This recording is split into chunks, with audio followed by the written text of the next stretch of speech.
Bismillahirrahmanirrahim. Assalamualaikum warahmatullahi taala wabarakatuh. Jumpa lagi dengan saya Kang Abin. Malam ini saya akan mengajak pemirsa untuk berdiskusi terkait tentang Borobudur. Tentu kita bangga sebagai bangsa Indonesia yang memiliki warisan budaya yang begitu luar biasa. Tapi malam ini saya akan coba mengajak berpikir pikiran pemirsa. Di samping saya ini ada Bang Fahmi. Bang Fahmi ini akan menjelaskan apakah betul Borobudur itu adalah peninggalan dari Nabi Sulaiman atau bukan. Nah, tentu pemirsa makin penasaran kan? Kita akan gali informasi ini lebih dalam kepada Bang Fahmi. Bang Fahmi, malam Bang Fahmi. Malam. Terima kasih Bang Fahmi. Ini yang ketiga kali ini hadir nih. Tadi secara prolog sudah saya sampaikan bahwa Borobudur itu adalah peninggalan Nabi Sulaiman. Ya. Benar atau tidak Bang Fahmi? Ya, sebelumnya saya mungkin bersalawat dulu lah pada Nabi besar Muhammad sallallahu alaihi wasallam. Allahumma sholli ala sayyidina Muhammad wa ala sayyidina Muhammad. Bismillahirrahmanirrahim. Dan juga saya mungkin menyampaikan rasa terima kasih, doa semoga orang ini dipanjangkan usianya, semoga amin Allah. Yaitu Kiai Haji Fahmi Basyah. Ya, beliau adalah teman saya. Beliaulah yang paling berjasa dalam mengungkap segala misteri ini. Beliau ada beliau sudah mengungkapkan secara langsung kepada saya bahwa awal penemuan ini diawali dari mimpi. Oh, dari mimpi ya. Lalu dibuktikan secara penelitian, observasi. Bahkan dia namanya nggak mungkin lah kalau orang ini bukan orang khusus. Pekerjaannya orang khusus adalah orang yang memang diberikan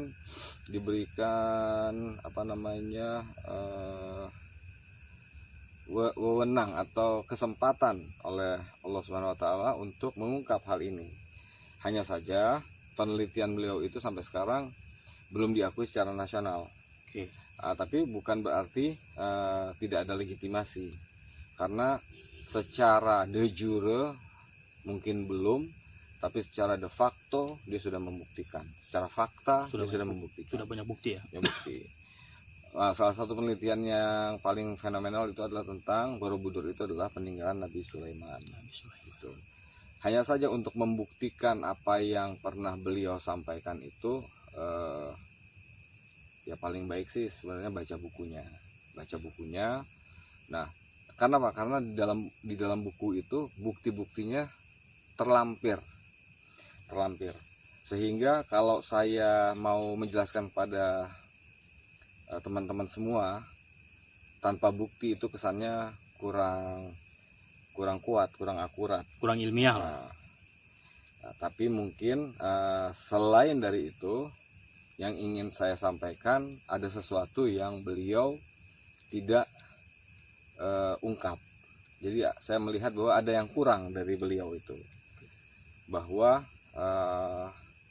semua ini erat kaitannya dengan konspirasi internasional. Gitu. Konspirasi internasional. Ya, pertama bahwa kenapa kok baru sekarang ketahuan bahwa Borobudur itu adalah peninggalan Nabi Sulaiman, yang sebelumnya diakui di Borobudur itu ditemukan zaman kolonial, yang oleh sejarawan pada waktu itu diakui sebagai peninggalan dinasti Sailendra abad 8. Abad 8, abad 78. Nah, padahal mungkin dinasti Sailendra adalah pemelihara. Jadi bangunan bukan dia yang bangun begitu. Artinya bangunan sudah ada. Sudah ada. Gitu. Bangunan sudah ada. Dan secara turun-temurun dipeliharalah sama dia, karena abad berganti, kekuasaan berganti, peradaban berganti kan begitu. Nah, makanya saya lebih menekankan bahwa ada konspirasi di balik ini semua. Untuk menjelaskan bahwa ini adalah sebuah konspirasi, saya ingin menyampaikan apa yang pernah saya sampaikan di video Kang Abin sebelumnya, yang waktu itu mengenai the promised land, tanah yang dijanjikan. Tanah yang dijanjikan. tanah yang dijanjikan waktu itu, yang saya bilang bahwa tanah yang dijanjikan itu sebenarnya ada di Indonesia gitu. Dan itu adalah ulah dari Zionis untuk mengaburkan mereka menyebut tanah itu ada di Palestina. Oke. Sebenarnya kalau kita lihat tanah yang ada di Palestina itu berapa sih kekayaan alamnya? Kalaupun diakui di sana ada Haikal Sulaiman, gitu kan? Artinya di sana tidak ada perkebunan, tidak ada tambang, tidak ada sumber daya alam, sumber daya alam yang dimiliki oleh Indonesia, sebagian Indonesia. Ada rencana dari mereka untuk menguasai sumber daya alam yang besar dari Indonesia ini, dan mereka menciptakan berbagai macam trik. Salah satunya adalah menciptakan the promised land, bohong-bohongan. Promised land. Jadi mereka biar orang terpusat kepada Palestina saja. Jadi tidak terpusat ke Indonesia. Padahal mereka itu sudah mengincar Indonesia, bahkan separuh sudah diambil sama mereka ya, Freeport kan mereka begitu kan. Hanya saja belum utuh. Kenapa belum utuh? Ini kembali lagi kepada iradah dari Allah Subhanahu wa taala. Allah belum berkehendak untuk memberikan semua kepada mereka. Di samping itu juga ada otoritas para wali di bumi ini yang mungkin bagi orang-orang sebagian dianggap omong kosong. Tapi saya sangat meyakini bahwa para wali itu memiliki otoritas, dan mereka di dunianya, di alamnya sangat sibuk, lebih sibuk daripada kita. Menjaga ini semua. Karena dalam Al-Quran juga orang-orang yang mati di jalan Allah itu disebut tidak binasa, tapi mereka hidup. Dan para wali yang pernah berjasa di bumi Indonesia ini menciptakan peradaban yang sangat indah ini, ya mereka adalah orang-orang yang berjasa di jalan Allah. Mereka tidak binasa, sehingga itulah hubungannya. Lalu kembali kepada kisah Nabi Sulaiman. Pertama yang harus kita letakkan bahwa dalam penelitian Kiai Haji Hamid Hasyah ditemukan bahwa Ratu Sheba itu bukan berasal dari Yaman.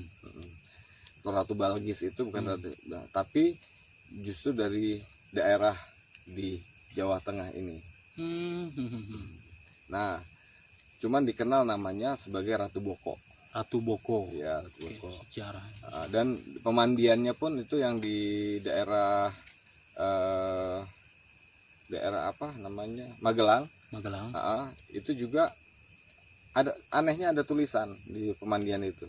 Di tempat pemandian peninggalan ratu ini, innahu min Sulaiman wa innahu bismillahirrahmanirrahim, dan itu ada di ayat di Al-Quran kata-kata itu. Jadi seakan-akan menguatkan bahwa Ratu Boko itu memang berkuasa di sini. Yang kemudian di relief yang terdapat di Borobudur itu ada satu relief yang menggambarkan seorang ratu menjinjing gaunnya.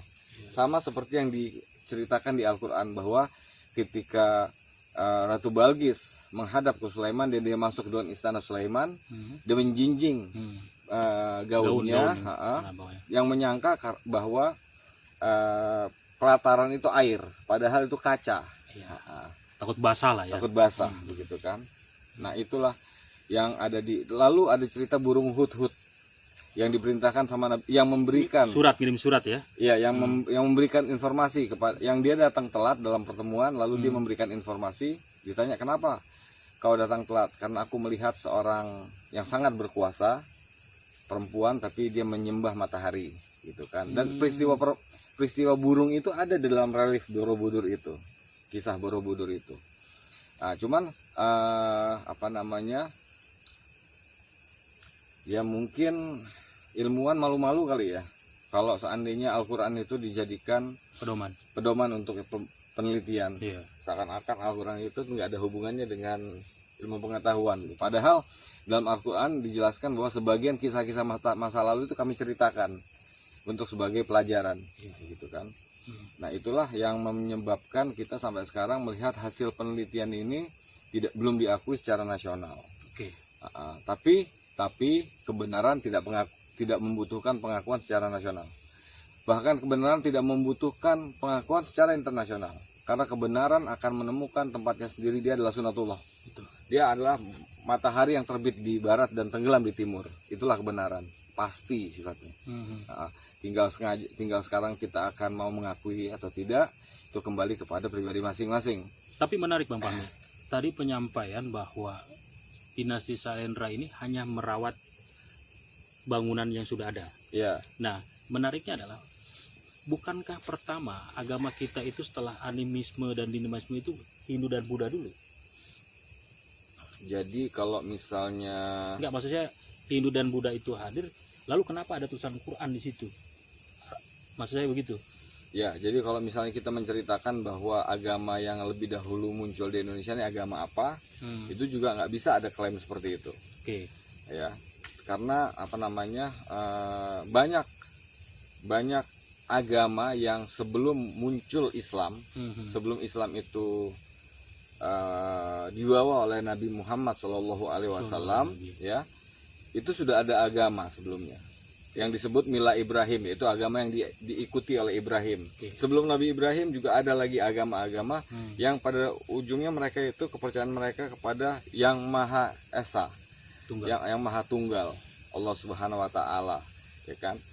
Cuman apa namanya syariat pada waktu itu belum ada. Syariat yang terkodifikasi dalam bentuk kitab, baik itu Zabur, Taurat, Injil, lalu Al-Quran, itu belum ada, ya kan. Dan apa namanya, tapi mereka sudah mengenal tentang Zat Maha Pencipta, itu sudah mengenal Zat Maha Pencipta, dan mereka sudah menyembah kepada yang satu. Mungkin bahasanya saja yang berbeda sama kita. Mungkin mereka menyebutnya Sang Hyang Widi, gitu ya. Sang Hyang Widi, kalau orang mengatakan itu adalah sebutan orang Buddha, ya, tapi kalau kita lihat konsepnya kan konsep tauhid, yang itu mengesahkan Allah, ya kan, bahwa mengakui ada zat tunggal yang tidak memiliki, yang fardan, yang tidak ada pembanding, ya, memiliki kekuasaan. Nah, pada waktu itu bisa jadi dinasti Sailendra ini adalah generasi-generasi yang akhirnya dia memeluk Buddha, padahal sebelumnya para pendahulunya sudah memiliki agama. Nah, saya menarik ini, ada beberapa literatur bahwa kalau kemudian Borobudur adalah bagian peninggalan Sulaiman, ini diperkuat dengan posisi candi yang dimiliki Ratu Boko itu. Karena dalam literatur mengatakan bahwa burung hud itu mengantarkan itu dengan sangat cepat dan balik lagi. Artinya bahwa jarak Ratu Bilqis dengan Istana Sulaiman ini dekat ya? Ya, jadi justru jaraknya sangat jauh. Jaraknya sangat jauh. Tapi bisa jadi pada waktu itu keadaan daratan antara kita dengan Nabi Sulaiman mungkin masih satu daratan mungkin. Karena kita juga tahu kan seperti Sumatera dan Jawa tadinya kan satu daratan karena terpisah oleh ledakan Gunung Krakatau. Sehingga masih dianggap satu daratan pada waktu itu, atau minimal ada satu sambungan, ya. Lalu dalam Al-Quran digambarkan bahwa Nabi Sulaiman meminta agar bawahannya, siapa yang sanggup di antara kalian yang dapat memindahkan singgasana itu. Lalu muncullah Ifrit dari kelompok jin yang mengatakan, saya akan mampu memindahkan sebelum Anda duduk, gitu kan. Tapi Nabi Sulaiman tidak puas dengan kecepatan yang dimiliki oleh Ifrit ini, Mas. Kenapa? Karena Nabi Sulaiman ingin menunjukkan kepada yang lain bahwa, hai Ifrit, hai yang lain, hai para pembesar-pembesar, aku memiliki seorang yang mendapatkan ilmu min alimi Rabbi, jadi ilmu dari Tuhannya langsung, yaitu Asif bin Barkhiyah, yang ketika dia menunjuk tangan dan dia mengatakan, saya akan memindahkan itu tarfatan aini, sekejap mata, begitu. Sekejap mata, dan memindahkan segala sesuatu dalam sekejap mata. Ini yang menakjubkan buat mereka semua, gitu kan. Nah, jadi Nabi Sulaiman ingin menunjukkan kepada kalian, kalau kepada para pembesar-pembesar istana beliau itu pada waktu itu, kalau kalian beramal soleh, mengikuti ajaran yang ditetapkan oleh Tuhan kalian, dan mempelajari terdapat pada kitab-kitab, maka kalian akan mendapatkan ilmu yang tinggi, gitu kan. Apalagi mereka kita yakini adalah orang-orang yang mempelajari agama Allah dengan ikhlas, ya, dengan ikhlas, dengan keikhlasan. Kenapa? Karena untuk mendapatkan ilmu yang tinggi itu juga butuh keikhlasan. Tidak bisa kita hanya menamakan diri kita seorang ustadz hanya untuk dilihat orang-orang, ditonton, diulu-ulukan, dipuja-puja, gitu kan? Terus kita akan mengharapkan keikhlasan, nggak mungkin. Atau apalagi mendapatkan ilmu yang tinggi dari Allah Subhanahu Wa Taala. Jadi, tapi memang akhir zaman, sekarang ini akhir zaman, banyak orang-orang yang menjadi pendai, menyampaikan ilmu agama itu hanya tujuannya untuk mendapatkan viewer YouTube atau tersinggung ya, artinya tidak betul-betul keikhlasan. Ya. Kalau orang yang ikhlas itu mau diikutin cuma satu orang, nanti nggak ada urusan. Ya. Mau satu Kan orang yang tugasnya ya menyampaikan yang ya. penting dia udah. Nah, menarik Bang Fahmi. Jadi memang kalau kita lihat bahwa Indonesia ini memang gemari pahlaw jinawi ya.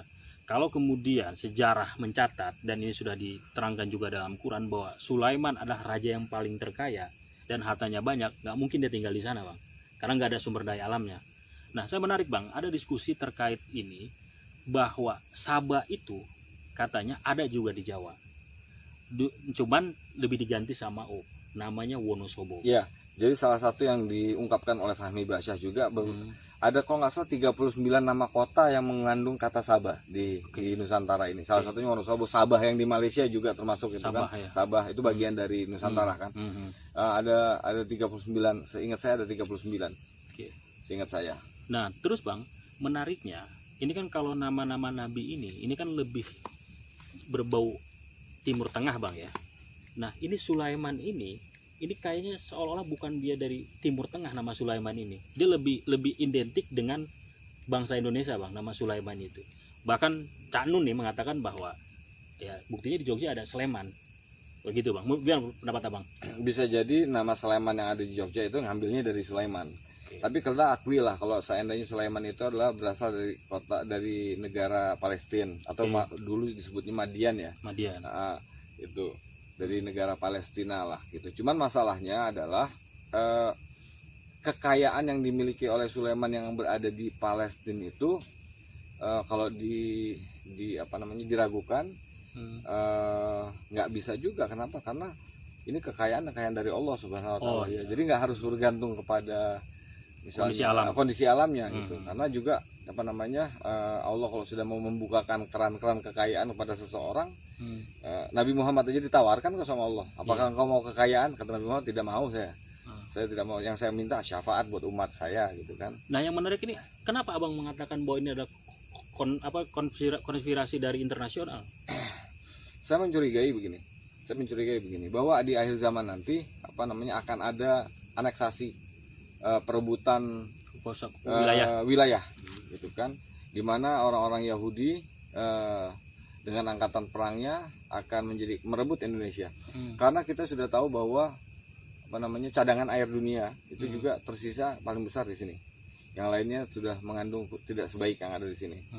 Air saja sudah mengindikasikan bahwa mereka membutuhkan tanah ini untuk bangsa mereka, karena mereka itu adalah orang yang sifatnya rasialis.